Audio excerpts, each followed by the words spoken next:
আজকে আমি আল্লাহর দরবারে এতটুকু নালিশ দিতে চাই, মাবুদ আপনার দয়াল নবী রহমাতুল লিল আলামিন যদি সত্য নবী হয়ে থাকে এবং ওলি আউলিয়া গঞ্জ যদি সত্য হয়ে থাকে, তাহলে শায়েখ আহমদুল্লাহর বিচারটা আপনার কুদরতি হাতের মধ্যে দিলাম। ও যদি আমার দয়াল নবীর শানে এমন ভাবে বেয়াদবি করে থাকে, আমার নবীর সম্মান নিয়ে যদি ও এতটুকু খেলা করতে পারে, আল্লাহ এই শায়েখ আহমদুল্লাহর মৃত্যু যেন ভালো হলে না হয়।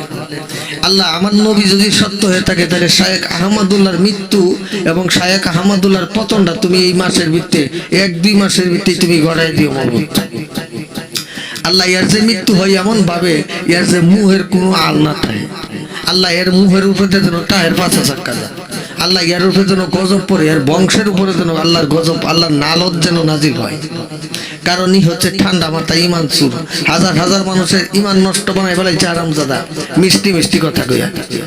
আল্লাহ এর উপরে তোমার গজব নাজিল করো, আল্লাহ এর গোষ্ঠীর উপরে তোমার গজব নাজিল করো, এবং এর অনুসারী যারা আছে, যারা এর কথা ভালোবাসে, এর কথা শুনে, আল্লাহ ওদের উপরেও তোমার খাস গজব নাজিল করো। এটা আমার তোমার দরবারে আমাদের আরজি, আমাদের দাবি।